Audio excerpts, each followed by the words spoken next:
right, and then begin the recording.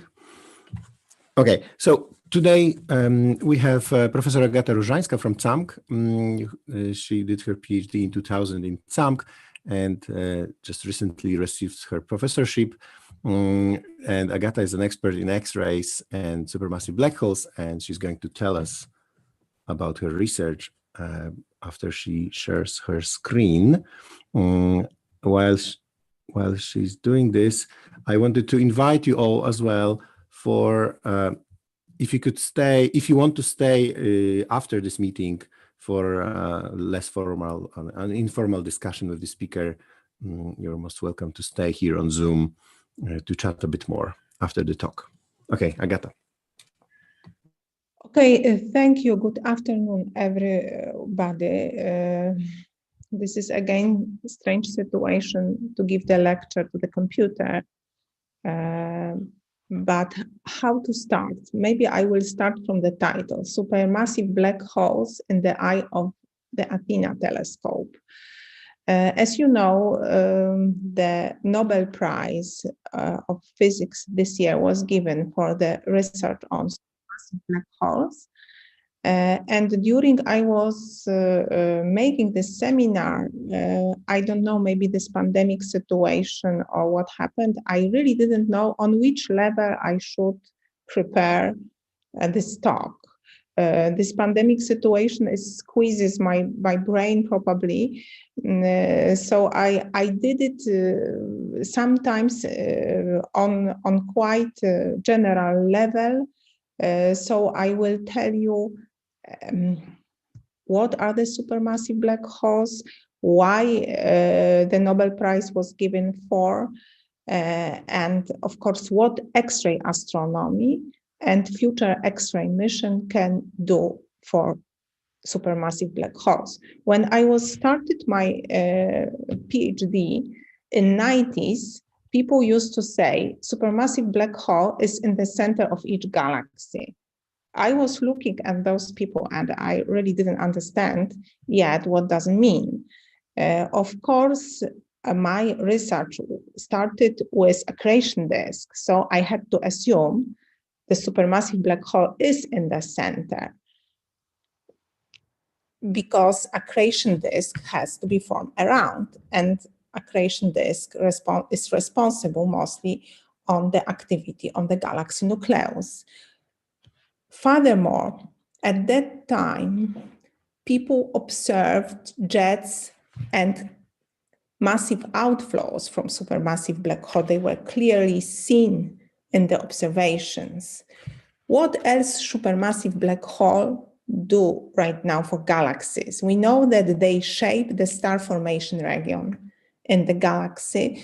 So even if there is any around matter circle due to the stellar evolution, sometimes this matter is spelled in the intermediate galaxy region. Then supermassive black holes shape the galaxy inflow and outflow observed in different energy ranges. We see Fermi bubble, we see X-ray emission above Milky Way. Also, we see H-alpha winds from nearby galaxies.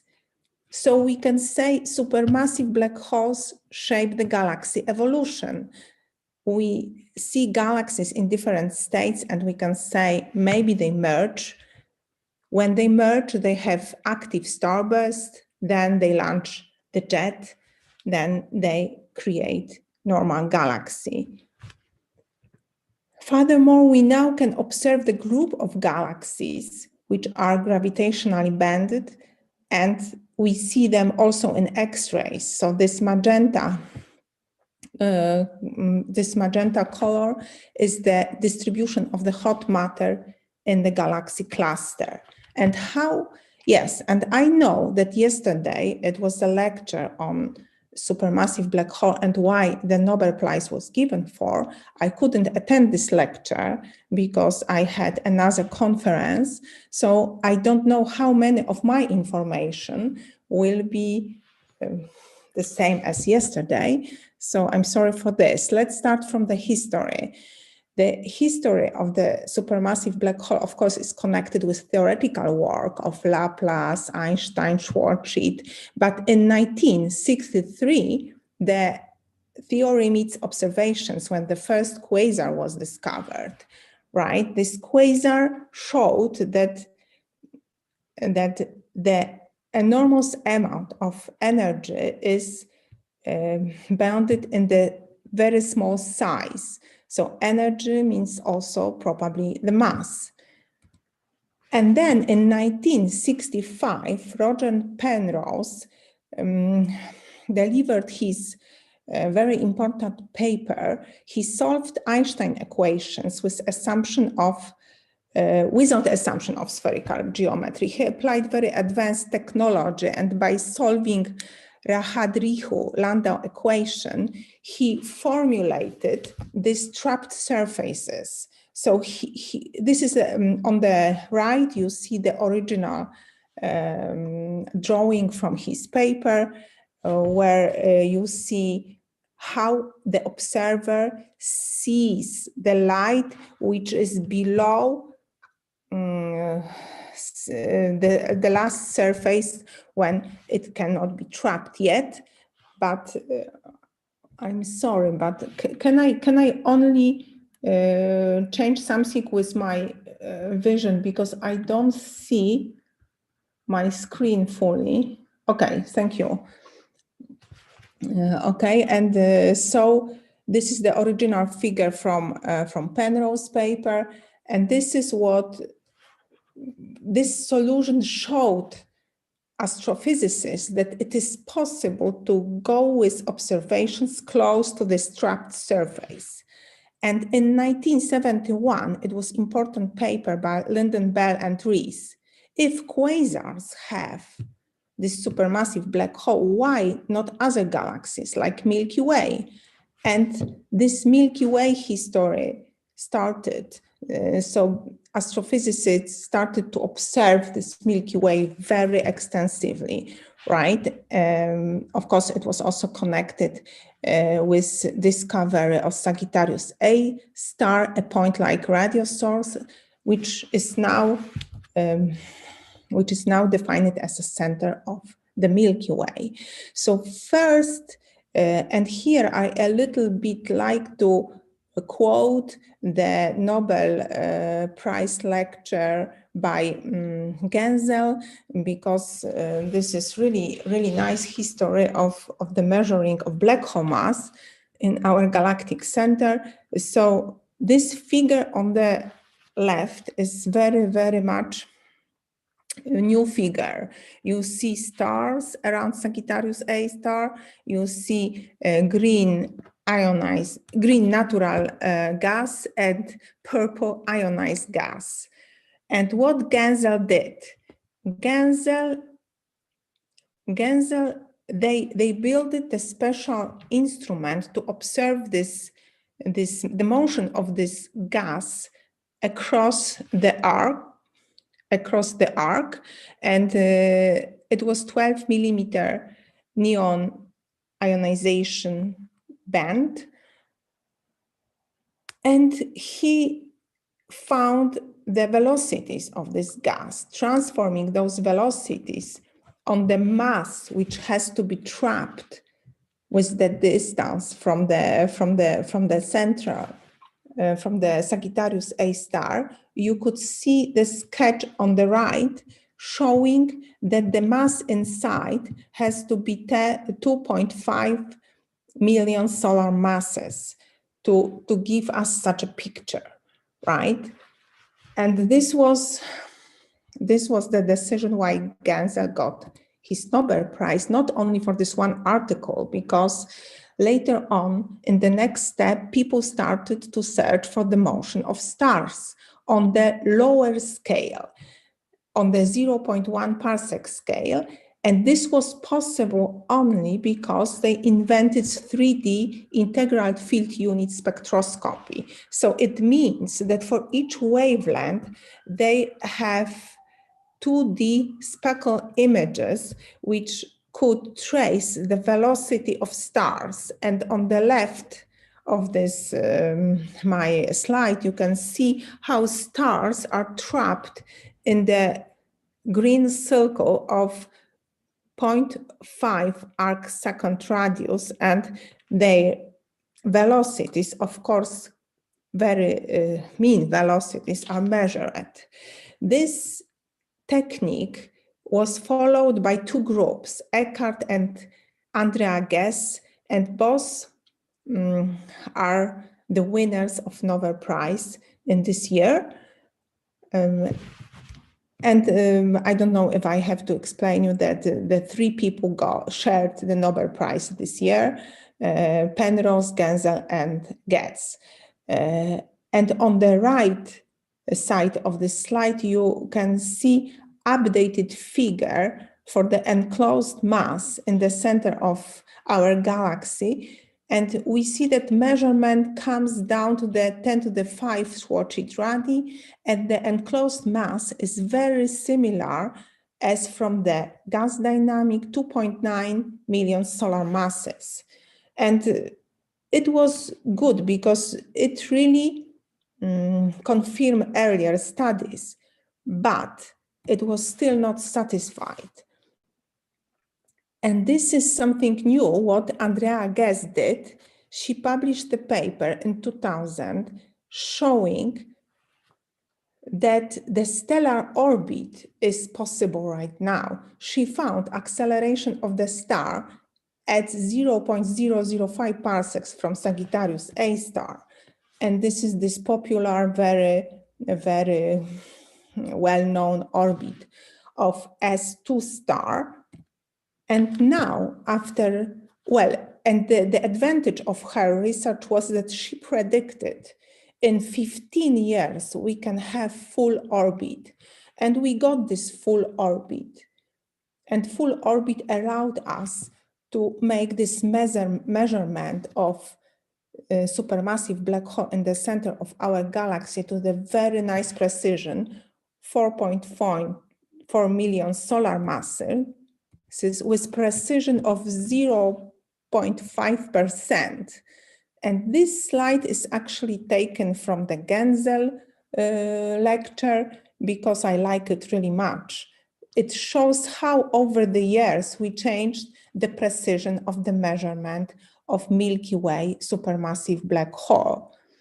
The stellar kinematic is now very commonly used in other nearby galaxies, but of course we cannot do it for the farther objects. We don't see those stars, right? And it is worth to notice here that this supermassive black hole in our galaxy gets the Schwarzschild radius 1.3 10 to the 7 kilometers, right? And now what we have now after those guys got Nobel Prizes, we have quite new achievements in searching supermassive black holes since gravity experiment was launched in 2017. And this experiment allows us to search effects of general gravity and general relativity. And gravity experiment contains 3 telescopes, 8 meters ESO telescopes, and very important beam combiner, VLTI beam combiner. So this is the sketch of this instrument is on the left of the slide, and the precise measurement of the light allows to get micro arc second astrometry, spectroscopy, and the polarimetry. Micro arc second, it means like from 100 meters mirror conventional telescope. So this interferometry allowed us to go even closer to the even horizon of the Milky Way. And this was the work by Go, Getz, and et al. And they now can animate the stellar orbits. But for the case of S2 star, you can see that orbit, they found 11 new points, which were marked in the middle figure as black. Of course, they cover very well-known orbit of S2 star, but they do something quite new. They measure the gravitational redshift. So on the panel on the right hand, you can see how the predictions of general relativity, how the velocity of the star should change when it is passing, it is passing very close Sagittarius A, which is marked on the middle panel as a green dot. So looking at the right panel, you see that Newton predictions are marked as a navy blue dashed line on the bottom, and observations fully with very nice precision show gravitational GR corrected changes in in the velocity of the star, right? Another experiment which gave us very big advantage of our knowledge of supermassive black hole was the Event Horizon telescope, and we got the first image of the black hole. So the same micro arc-second precision was achieved by making simultaneous images from telescopes, from the network of telescopes all over the world. And the observed black hole was much bigger, 7.20 to 10 to 9 solar masses. And of course, the gravitational radius was of the order of 10 to 10 kilometers. And on the right panel, you have real observation. It took 2 years to make this, to make processing of this, of those observations. And on the left side, you see the simulated images, what we expect to see from such from the objects as M87. Of course, I don't have to say that the scientists expect right now to see the similar image of Sagittarius A star. So even Horizon Telescope and Gravity Telescope are looking at it. But still the simulation, but still up to now we have just simulated Sagittarius A star image. Okay, so we know a lot on supermassive black holes from other energy bands, what X-rays can do for such objects. Here you can see that Centaurus A galaxy is observed in different wavelengths, and especially Chandra X-ray images in blue, and you see the distribution of the hot gas in the galaxy. So it's not only a gaseous disk, not only a jet, but also the diluted hot matter around. The situation here is not that obvious with X-rays, because if you see on this figure by Doleman et al., and he made this figure in 2008, you can see what is the connection of observed wavelengths with the size of the observed region. So you see that if you go to millimeters on the left lower corner, the size of the observed region goes to micro arc seconds. But the X-rays do not follow absolutely this figure. The best spatial resolution what we can have in X-ray is from Chandra telescope is 1 arc second. So it's even not milli arc second. And Chandra can get it only because Chandra mirrors are very precisely done, but they are very heavy. Chandra mirrors are very heavy, and I heard that they will be never done again for X-ray satellite because they are too costly and too heavy. But up to now, Chandra gives the best images in X-ray. Okay, but X-rays, it is also not only image, but also spectrum. And the biggest component of X-ray sky is the radiation from AGN. On this figure, you can see composite spectrum of cosmic X-ray sky, and it is composed from many observations from many satellites. And if you like to fit it, it looks like the biggest component of this X-ray sky are point sources, are obscured AGNs. So even unobscured AGN do not fit. So obscured AGN give the highest impact in the cosmic X-ray sky. So AGN, they are just very important. They possess supermassive black hole. So maybe using X-rays, we can make some progress. And the common view of AGN is just a messy environment around a supermassive black hole. We see accretion disk, we see jets, winds, and especially very often on the X-ray conferences, we see the sketch on the right when there is supermassive black hole and primary X-ray radiation from X-ray source located on the base of the jet or in the corona. And this X-ray radiation irradiates the disk or irradiates the torus.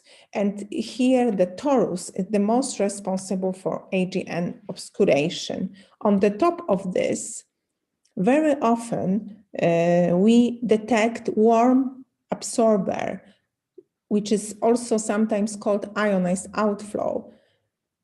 And this another component makes the figure very messy. So for any radio quiet AGN, typical broadband spectrum, we see soft excess, intrinsic power law, and reflection hump. This reflection hump proves us that the primary source radiation has to be reflected from the matter, and the ionization state of the iron line also tells us about the temperature of this matter. Very often we observe iron line almost neutral, so it means the reflection occurs from the quite neutral, not ionized accretion disk.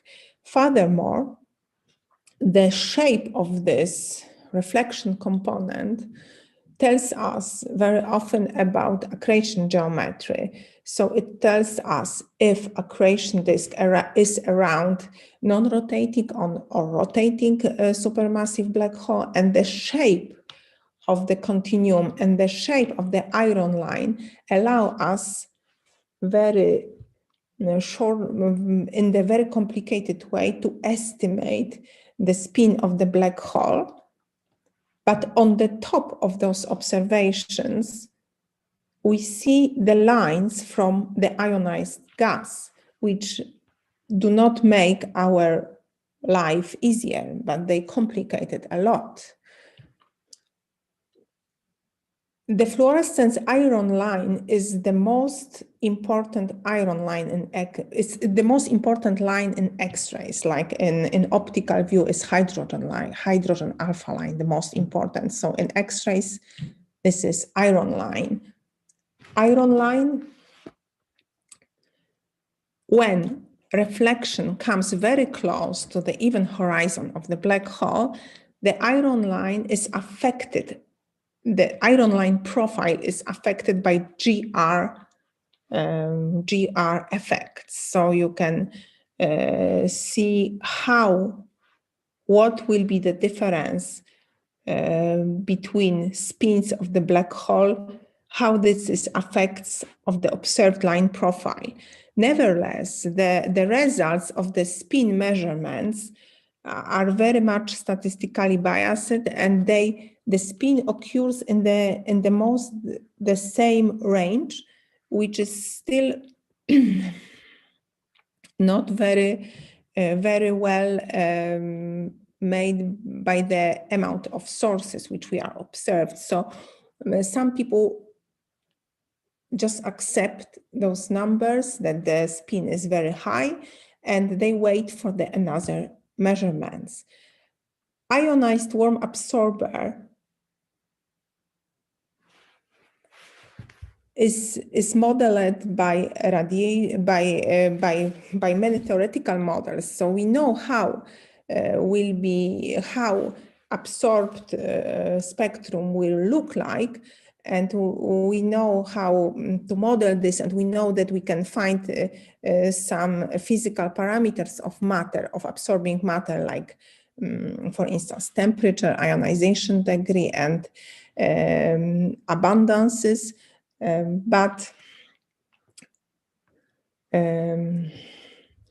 the same we know for fluorescent iron line. We can compute the models, but then we miss some high resolution observations to fit them and get better constraints.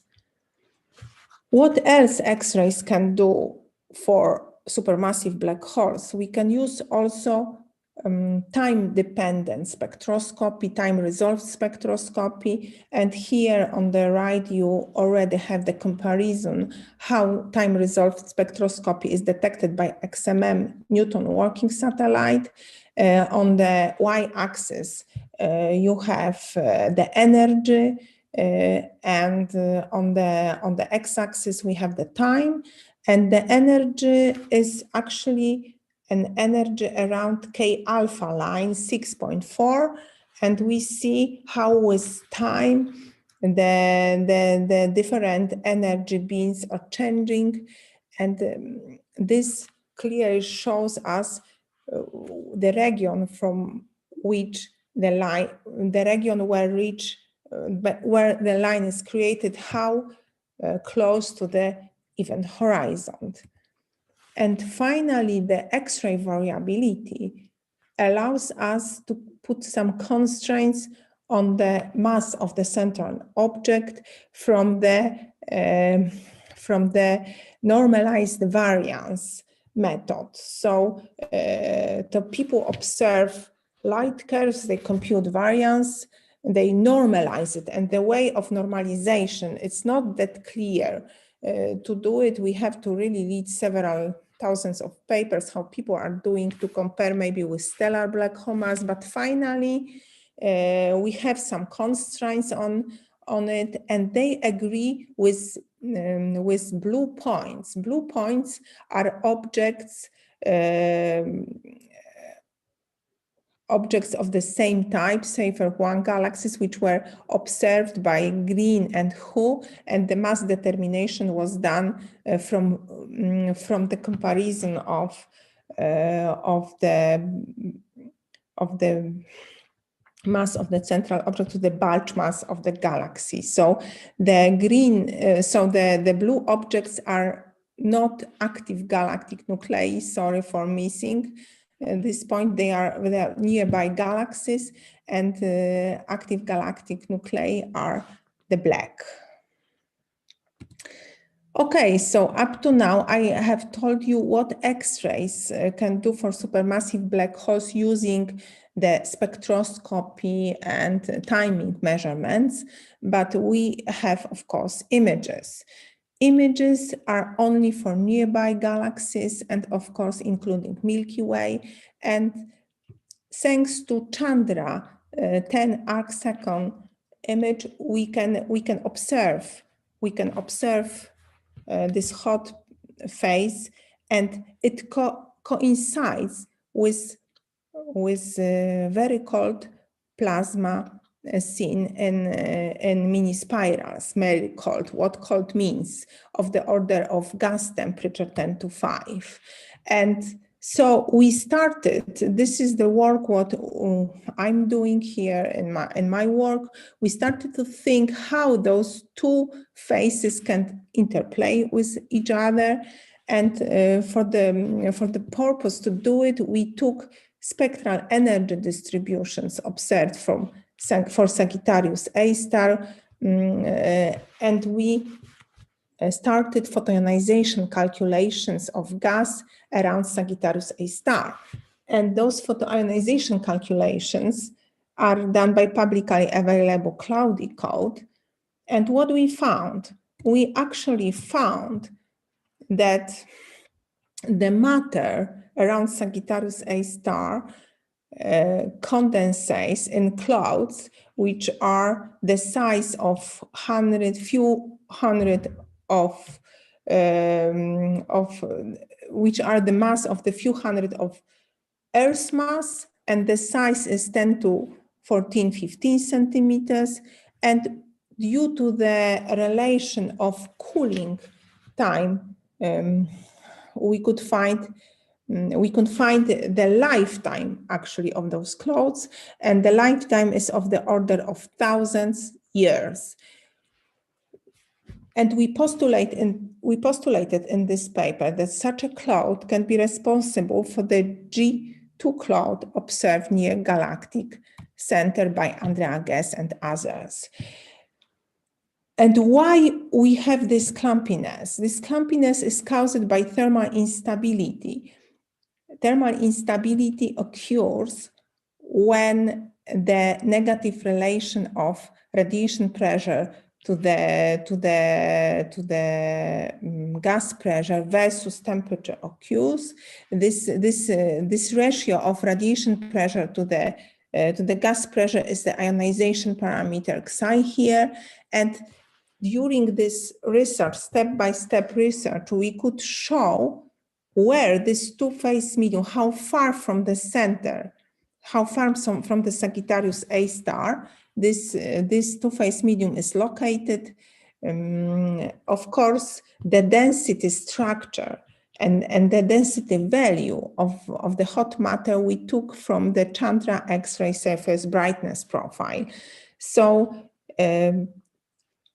this was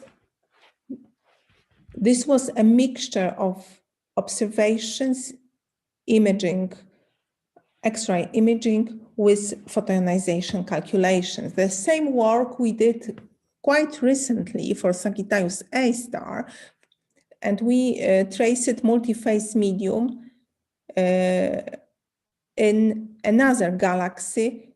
I'm sorry, I didn't say here the name of, yes, I said here the name of the galaxy, in Centaurus A galaxy.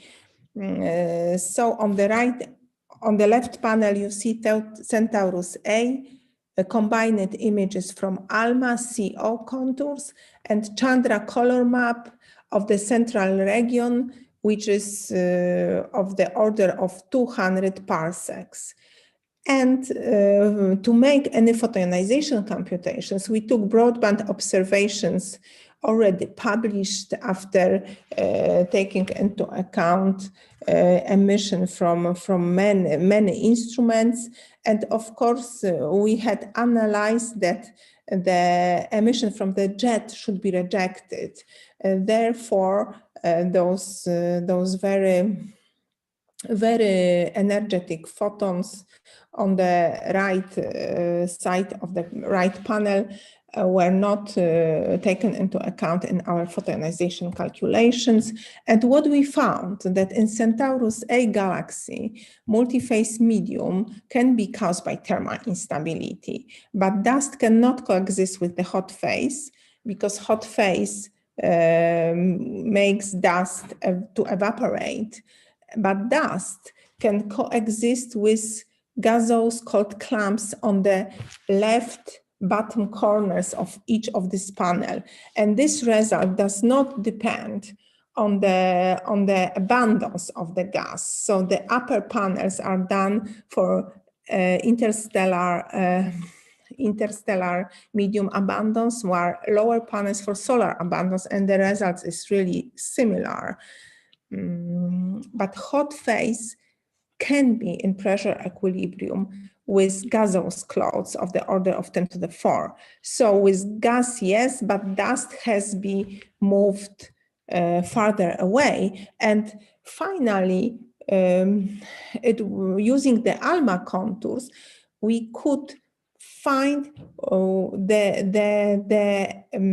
luminosity of CO transition from different regions observed in the Centaurus A disk. And on the left panel, you have marked regions, region 1, 2, 3, and 4. And only region 1 is the region when we have Chandra data. So only region 1 is the region of our interest, and the luminosity, CO luminosity from this region is 1.9 10 to the 38, and our cloudy computations presented on the right panel, which show how this luminosity, CO luminosity, changes with the amount of gas we add, we compute through. It shows how far from the galactic center we have to be to get this CO observed luminosity. So we have to be really 1,000 parsec away to 1,400 to achieve the luminosity of the order of 1.5 to the power of 38. So it means that looking at the region 1, we looked through the projected shell of the dust. In region 4, the luminosity of the dust achieves maximum. Okay, so this is what we can do with imaging. So X-rays produce a lot of very nice research for supermassive black holes, and to achieve those goals, we are building Athena X-ray Observatory. It is a new X-ray mission. Due to the COVID, the launch of the Athena is now moved to the 2033. The mission is very big in the mass, in the power, and also in the cost. It is a second ESA mission, and the very important is it's really very long mission, 12 meters. In the focal plane, we have two detectors, WFI, wide field imager, and X-ray integral field unit. They are different in the size, but they are both very powerful, and the mirror will be, the mirror assembly will be will move from one to the other detector to perform the science goal. Wide field imager will consist, the detector, you can see camera ahead, you can see 4 blocks here. So it will be large area detector, which allow us to observe 40 arc minute times 40 arc minute field. And also it contains so-called fast detector. It will be very small, but quite fast, readout 8 microseconds. But the general energy resolution of this detector will be 125 electron volts at 1 kV. So it's not extremely well to observe lines, but the wide area will be very helpful. And on the right side, you can see that the effective area of such a detector will be 10 times better than currently working satellites, and the number of observed sources will be 10 times, of course, higher. Poland is doing hardware for wide field imager. We are building filter wheel assembly and buffer and 2 electronic subsystems in the order to observe the huge amount of AGN. The second detector is X-ray integral field unit, which works as a microcalorimeter. Its field of view will be small, 5 times 5 arc minute, with the time resolution will be very, very good, 10 cross-seconds, the same like the other instrument, but the energy resolution will be great, 2.5 electron-volts at 1 keV, which allows, with this 10 times better effective area, it will allow to give line sensitivity 10 times better than other satellites. On the right side, you see XMM Newton and Chandra currently working, but Arcus and CRIS are again future missions, which are, Arcus is not even selected, it is NASA mission, and CRIS will be the mission after Hitomi recovery mission of Japanese space agency JAXA. And for this, Detector Poland also makes some subsystem. Dual-door will be produced by Polish Astronomical company, and we do also power distribution unit. And if we are lucky and this dual-door will be open, we see beautiful lines from many sources, especially when we see extended source. We could trace the velocity, temperature, and chemical abundances of environment around supermassive black hole. And here I would like you to watch the movie of Cypher. On board the Athena Space Telescope, the XIFU instrument will unveil the secrets of the hot and energetic universe, thanks to its detection of X-rays. X-rays, like light visible to the eye, are composed of photons. They are directed by the telescope mirror towards high-tech detectors called microcalorimeters. For optimal performance, these detectors must be cooled to temperatures close to absolute zero, minus 273.1 degrees Celsius. The XIFU will thus be one of the coldest places in the universe. Thousands of microcalorimeters absorb the photons and convert their energy into a tiny amount of heat. Then, superconducting thermometers transform these short temperature spikes into pulses of electric current. The pulses are extracted from the detection plane by a network of superconducting tracks, transporting the current without loss. Magnetic fields are generated as the current passes through coils. This is measured with extremely sensitive magnetometers. To reduce the number of electronic chains, signals from several dozens of detectors are sent sequentially outside of the cold part of the instrument.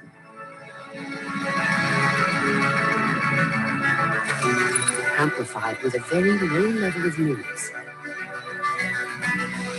Then digitized, these signals are individually analyzed to precisely estimate the energy of each X-ray photon.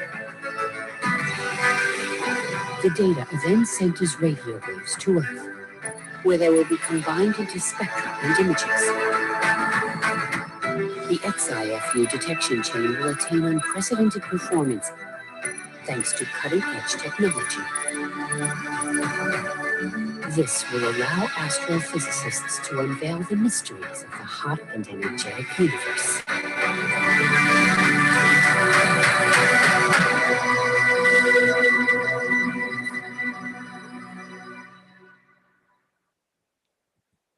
This is what science consortia are doing to show the power of the new X-ray telescope Athena. Of course, Athena will trace the hot matter close to the supermassive black hole.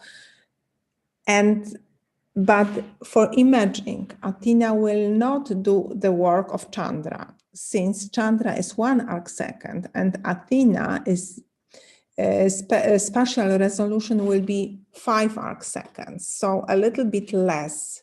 But this is due to the mirrors. I need just 3 minutes to finish this seminar. So please, I would like to give you also a note on Athena mirrors. But Athena will observe much deeper. So the survey power of Athena will be a factor of 100 better than the survey power of any of presently working mission. You can see the prediction on the right panel, right? But 2 weeks ago, there were two consortia meeting for Athena instruments, and it appeared there's some problem with developing of Athena. Okay, let it put it straight. Athena mirrors are done by industry. Industrial company is called Cosine. It is from Netherlands, and they produced also mirrors for XMM. Of course, Athena mirrors will be much bigger, 1.2 meter radius, and the new technology will be used, which is called silicon pore optic. And you can see how those Athena modules are, how they are look like. And what is important here, in this Athena pore optic, we achieve 5 arc seconds. So the lower panel, it's the most important in case of Athena, and it was 13 arc seconds in case of XMM Newton. This is so-called pore spread function. So the function which allows you, the function which tells you what is the spatial resolution of the instrument. Nevertheless, the building instrument so long, it possesses in the way that the development of the technology is just done now. So during this last two consortia meeting, European Space Agency informed us that for the time being, the number what we are getting for spatial resolution of Athena mirrors is 9.9 arc seconds. So this is much worse as a requirement for Athena to achieve science goals.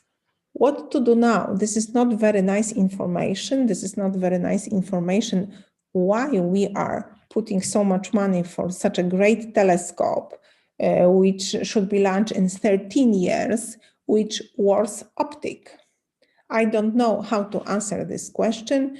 And now we are waiting to improve this number. But people work very hard. It took me 2 weeks to participate in both consortia. You can see the amount of people working on Athena to search for supermassive black holes. Thank you very much. Okay, thank you very much for this talk. And I hope there will be some questions now here on Zoom. If you want to ask a question, then please raise your blue hand. There is a button in the options of, if you click on participants, there is I think somewhere there is an option to raise your hand. There, you can also ask some questions on YouTube if you're watching us there. While we wait, I have a quick question. Who is building in Poland? Who is building the WFI? You said that it's being built in Poland, and for how much? No. Not WFI full. WFI is in Max Planck Institute. We are building only subsystems. And I was showing you those subsystems built in Poland. They are here. I don't know. Do you see my screen? Yes, yes. Filter wheel assembly. This is this thing. And on the previous slide, you could see the filter wheel is here, located here. Do you see the filter wheel? Yeah, right. Okay. We built this mechanical subsystem, and we built also two electronics, but I didn't show directly the plan because this is still to be confirmed.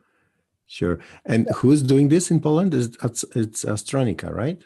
No. This is built by CBK and by CAMK as a management. CAMK has a management. And Astronomical is building this. Only this, okay. I was saying about Astronomical specifically because Astronomical is industry company, right? CBK is let's say, institute. I see. Okay. Obviously, they are building something. Okay, thank you. There is a question from Radek Poleski, please. Hi, could you please scroll to slide number 17? Yeah, that one was the plot. So from that plot, the best fitting model is slightly off the GR. So does it mean that there's something wrong with GR?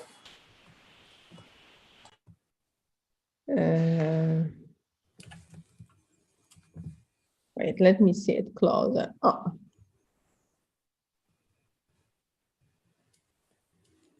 Oh, but you have here.